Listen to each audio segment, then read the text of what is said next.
नमस्ते दोस्तों, मैं हूं प्रदीप कुमार। आप देख रहे हैं डिजिटल मार्केट। वीडियो शुरू करने से पहले बता दूं, ये वीडियो एक एजुकेशनल पर्पज़ के लिए है। अगर आप स्टॉक मार्केट में कोई भी फाइनेंशियल इन्वेस्टमेंट करते हो तो अपने फाइनेंशियल एडवाइजर से सलाह जरूर लें या फिर अपनी सोच समझ के साथ ही स्टॉक मार्केट में इन्वेस्टमेंट करें। अगर आपको स्टॉक मार्केट में कोई भी फाइनेंशियल लॉस होता है तो उसके लिए ये वीडियो रिस्पॉन्सिबल नहीं रहेगी। तो चलो दोस्तों, वीडियो शुरू करते हैं। दोस्तों, आज हम बात करने वाले वन क्लिक लॉजिस्टिक स्टॉक के बारे में। देखा जाए तो ये स्टॉक लॉजिस्टिक सेक्टर से बिलोंग करता है। देखो, जिस बंदों ने, जिन इन्वेस्टर्स ने स्टॉक के अंदर इन्वेस्टमेंट कर रखा है, भाई मुझे नहीं लगता कि उसने मार्केट में जो यहाँ पे ताबड़तोड़ गिरावट हो रही है उसका मजा चखा होगा।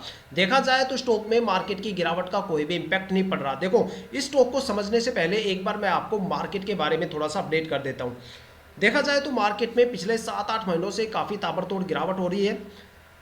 अगर देखा जाए तो लीप ईयर जो होता है वो सबसे खास होता है इंडियन स्टॉक मार्केट में, क्योंकि लीप ईयर में इंडियन स्टॉक मार्केट अपनी लिक्विडिटी को कंट्रोल करता है और लिक्विडिटी एक ऐसा कंसर्न होता है जो बड़ी बड़ी मार्केट को ध्वस्त करके रख देता है।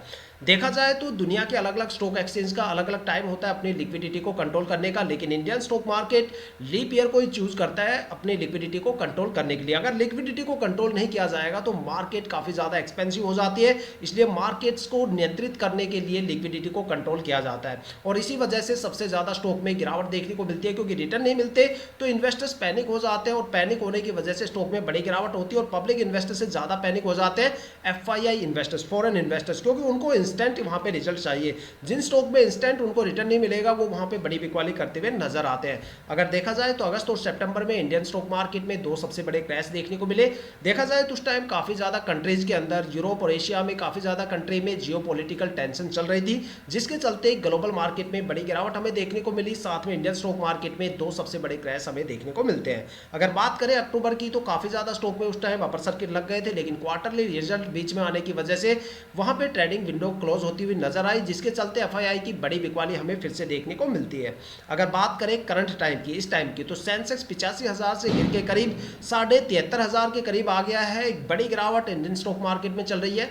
काफ़ी ज़्यादा स्टॉक ऐसे हैं जहाँ पे लगातार गिरावट रुकने का नाम नहीं ले रही और काफ़ी ज़्यादा स्टॉक ऐसे भी है जहाँ पे 80-90% के करीब गिरावट हो चुकी है और काफ़ी ज़्यादा स्टॉक ऐसे भी है जहाँ पे प्रमोटर पूरी तरह से निकल चुके हैं और वो कोई छोटे मोटे ब्रांड नहीं है, काफ़ी पॉपुलर ब्रांड है, जैसे आईसीआईसीआई बैंक हो गया, एचडीएफसी बैंक हो गया, जोमेटो हो गया, पेटीएम हो गया, डिलीवरी हो गया। ये वो स्टॉक है जहाँ पे प्रमोटर पूरी तरह से निकल चुके हैं और सारा का सारा माल वहाँ पे पब्लिक इन्वेस्टर्स और एफआईआई की झोली में पड़ा हुआ है और वहाँ पे एक जबरदस्त जंग चल रही है। अब बात करते हैं स्टॉक के बारे में, तो स्टॉक के एक एक चीज़ों को मैं बारीकी से आपको एक्सप्लेन करता हूँ। सबसे पहले स्टॉक के पिछले 5 साल के रिटर्न मैं आपको दिखाता हूँ। देखा जाए तो देखो, किसी भी स्टॉक में आपको ये जानना सबसे जरूरी होता है कि भाई उस स्टॉक ने आखिर पिछले सालों में कितना रिटर्न दिया। हालांकि स्टॉक को मार्केट में आए हुए इतना ज़्यादा टाइम तो नहीं हुआ, अक्टूबर 2023 के करीब ये स्टॉक मार्केट में आया था। अगर देखा जाए तो 2 साल में जैसे स्टॉक का आईपीओ आया, आईपीओ आते स्टॉक ने एक पॉजिटिव मोमेंटम बनाना शुरू किया और एक अच्छा खासा रिटर्न स्टॉक ने दिया है। देखा जाए तो आईपीओ आने के बाद स्टॉक ने 5.5% का रिटर्न दिया और उससे अगले साल ही स्टॉक ने 75% से ज़्यादा का रिटर्न दे दिया। अगर देखा जाए तो 9 महीने में स्टॉक ने करीब 118% का रिटर्न दिया, मतलब मात्र 9 महीने में अपने इन्वेस्टर्स का पैसा करीब डबल से ज़्यादा करके दे दिया। अगर बात करें स्टॉक में 6 महीने की होल्डिंग की, तो यहाँ पे 6 महीने में स्टॉक ने 74% के करीब रिटर्न दिया है और अगर 3 महीने की बात करें तो 3 महीने में स्टॉक ने अपने इन्वेस्टर्स का पैसा 42% करके दिया है। तो देखा जाए तो यहाँ पे 42% का रिटर्न दिया है और अगर 1 महीने की बात करें तो पिछले 1 महीने में स्टॉक ने करीब 16.5% का रिटर्न दिया है और अगर मात्र 1 वीक की बात करें, 1 हफ्ते की बात करें, 1 वीक की बात करें, 1 हफ्ते की बात करें तो उसमें स्टॉक ने करीब 12.25% से ज़्यादा का रिटर्न दिया है। देखा जाए तो मार्केट में सेंसेक्स अगर देखा जाए तो पिछले हफ्ते 1400 पॉइंट से ज़्यादा गिर चुका है और उस टाइम भी स्टॉक ने एक अच्छा खासा रिटर्न अपने इन्वेस्टर्स को दिया। ऐसा लगता है कि मार्केट में जो गिरावट हो रही है उस गिरावट का स्टॉक पे कोई भी फर्क नहीं पड़ रहा, बिल्कुल मक्खन की तरह चल रहा है। स्टॉक के अंदर देखो, इस स्टॉक में जो मुझे सबसे मजबूत पॉइंट देखने को मिलता है वो ये देखने को मिलता है भाई स्टॉक के अंदर मार्केट में जो गिरावट हो रही है उससे झेलने की क्षमता है, उससे बचने की क्षमता है, उससे लड़ने की क्षमता है उस गिरावट का। बल्कि मार्केट में जो गिरावट चल रही है, बड़े बड़े ब्रांड ऐसे हैं, टीसीएस जैसी बड़ी बड़ी कंपनियां हैं जहां पे स्टॉक की बुरी तरह से हालत खराब है। ऐसे माहौल में स्टॉक ने एक अच्छा खासा प्रदर्शन किया है, बल्कि गिरावट तो दूर, बल्कि एक अच्छा खासा, ऐसे गिरावट के माहौल में स्टॉक ने अच्छा खासा रिटर्न दिया है। तो सोचो, अगर मार्केट थोड़ा सा पॉजिटिव ट्रेंड में आ जाएगी तो स्टॉक में कितना ज़बरदस्त यहाँ पे आपको रिटर्न देखने को मिल सकता है। अगर बात करें स्टॉक के होल्डिंग पैटर्न के बारे में, तो यहाँ पे अगर होल्डिंग पैटर्न की बात करें प्रमोटर की होल्डिंग की, तो यहाँ पे भाई पिछले साल प्रमोटर की होल्डिंग 67.17% थी, जो इस साल भी सेम है। मतलब क्वार्टर टू क्वार्टर हमें प्रमोटर की होल्डिंग में कोई भी चेंजेस देखने को नहीं मिलता। यहाँ पे प्रमोटर काफ़ी लंबे टाइम तक रुकने वाले हैं क्योंकि वो अपनी होल्डिंग में कोई भी चेंजेस नहीं कर रहे। और प्रमोटर की होल्डिंग सबसे ज़्यादा खास होती है क्योंकि कंपनी पूरे स्टॉक मार्केट में जो सबसे ज़्यादा ट्रस्टवर्दी इन्वेस्टर्स के रूप में जाने जाते हैं वो प्रमोटर होते हैं, जो कंपनी के बारे में सबसे ज़्यादा इन्फॉर्मेशन रखते हैं। अगर वो बंदे जो कंपनी के बारे में सबसे ज़्यादा इन्फॉर्मेशन रखते हैं वही अपनी होल्डिंग को कम करते हैं, तो वहाँ पे आपको सतर्क रहना चाहिए। तो प्रमोटर यहाँ पे अपनी होल्डिंग को बिल्कुल भी कम नहीं कर रहे, वो काफ़ी लंबे टाइम तक कंपनी के स्टॉक के साथ रुकने वाले और एक अच्छा खासा रिटर्न यहाँ पे आपको देखने को मिल सकता है।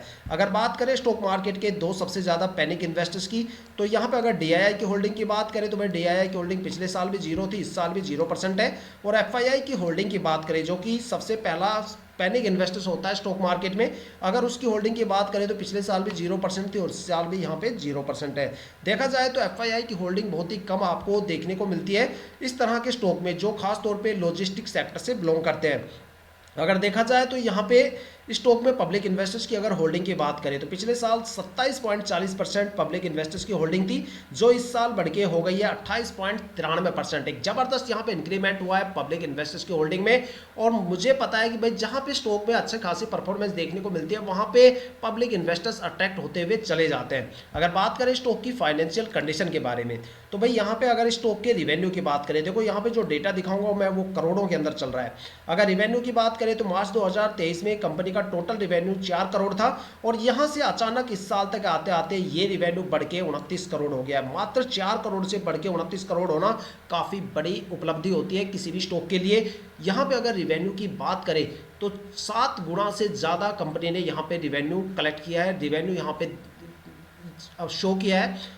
मतलब पिछले साल के कंपैरिजन में 7 गुना रिवेन्यू काफ़ी बड़ा पॉइंट होता है। अगर बात करें कंपनी के खर्चों के बारे में, तो खर्चे यहाँ पे पिछले साल यहाँ पे 4 करोड़ थे, लेकिन यहाँ पे खर्चे भी लगातार बढ़े हैं और खर्चे भी 7 गुना के आसपास पहुँच गए हैं। तो देखा जाए तो जैसे जैसे कंपनी का टोटल रिवेन्यू गेन हुआ है वैसे वैसे कंपनी के खर्चे भी बढ़ते हुए नजर आए हैं। अगर बात करें स्टॉक में ऑपरेटिंग प्रॉफिट के बारे में, जो कि फाइनेंशियल टर्म्स का सबसे इंपॉर्टेंट पॉइंट होता है, सबसे इंपॉर्टेंट फैक्टर होता है। ऑपरेटिंग प्रॉफिट का मतलब होता है भाई कंपनी आखिर अपने दम पे, अपने स्टाफ के दम पे, अपने प्रोडक्ट और सर्विस के दम पे कितना ज़्यादा रिवेन्यू कलेक्ट कर रही है या फिर कंपनी हाथ पे हाथ रखे बैठी है। अगर कंपनी के ऑपरेटिंग प्रॉफिट की बात करें तो वो मात्र 1 करोड़ है। अब आपको यहाँ पे एक पॉइंट समझना पड़ेगा। देखो अगर कंपनी का ऑपरेटिंग प्रॉफिट 1 करोड़ है तो ये 29 करोड़ कहाँ से आ गए। यहाँ पे एक चीज़ बताता हूँ, देखो जो 29 करोड़ है वो टोटल रेवेन्यू है और कंपनी के इनकम के काफ़ी ज़्यादा सोर्सेज होते हैं। कंपनी मार्केट में भी इन्वेस्टमेंट करती है, स्टॉक मार्केट में भी इन्वेस्टमेंट करती है, गोल्ड वगैरह में भी इन्वेस्टमेंट करती है, डोमेस्टिक और ग्लोबल मार्केट में भी इन्वेस्टमेंट करती है और बाहरी प्रोजेक्टों में भी इन्वेस्टमेंट करती है। और उनसे सारी इनकम मिला के, जैसे अदर इनकम, मार्केट इंटरेस्ट, ये सारी चीज़ें मिला के कंपनी का टोटल रेवेन्यू बनता है। और अगर कंपनी की खुद की परफॉर्मेंस की बात करें तो सिर्फ 1 करोड़ रेवेन्यू जनरेट करने की अभी क्षमता है। अगर देखा जाए तो यहाँ पे कंपनी के जो अदर इनकम सोर्स है वो भी काफ़ी अच्छे हैं, साथ में कंपनी का ऑपरेटिंग प्रॉफिट भी यहाँ पे पिछले साल के कंपैरिजन में काफ़ी अच्छा है। अगर बात करें इस कंपनी के रिजर्व को लेके, तो देखा जाए तो कंपनी का रिजर्व पिछले साल 0 करोड़ था, इस साल कंपनी ने 8 करोड़ का यहाँ पे कंपनी का रिजर्व है। देखा जाए तो कंपनी पूरी तरह से डेबिट फ्री है, कंपनी पे कोई भी कर्जा नहीं है, बल्कि 8 करोड़ के रिजर्व के साथ कंपनी मार्केट में ट्रेड कर रही है। अगर बात करें कंपनी के अगले पॉइंट के बारे में, इन्वेस्टमेंट को लेके, तो कंपनी अपने बिजनेस को मार्केट में एक्सपेंड करने के लिए कोई भी इन्वेस्टमेंट नहीं कर रही। मतलब कंपनी डोमेस्टिक और इंटरनेशनल लेवल पे किसी भी फील्ड में अपने बिजनेस को एक्सपेंड करने के लिए मार्केट में कोई भी इन्वेस्टमेंट नहीं कर रही। ये मुझे स्टॉक का सबसे नेगेटिव पॉइंट देखने को मिलता है। देखा जाए तो लॉजिस्टिक सेक्टर में, अगर लॉजिस्टिक सेक्टर को समझा जाए तो लॉजिस्टिक सेक्टर में मार्केट में इन्वेस्टमेंट भी बहुत ही कम देखने को मिलता है। अगर बैंकिंग सेक्टर होता, फाइनेंशियल सेक्टर होता, आईटी सेक्टर होता या केमिकल सेक्टर होता या फिर ज्वेलरी से रिलेटेड या टेक्सटाइल से रिलेटेड सेक्टर होता, तो वहाँ पे वो बिजनेस जल्दी जल्दी मार्केट में एक्सपैंड होते हैं और वहाँ पे एक ग्लोबल स्कोप आपको देखने को मिलता है। लेकिन यहाँ पे लॉजिस्टिक की बात करें तो लॉजिस्टिक सेक्टर इतनी जल्दी से अपने आप को एक्सपैंड नहीं करते।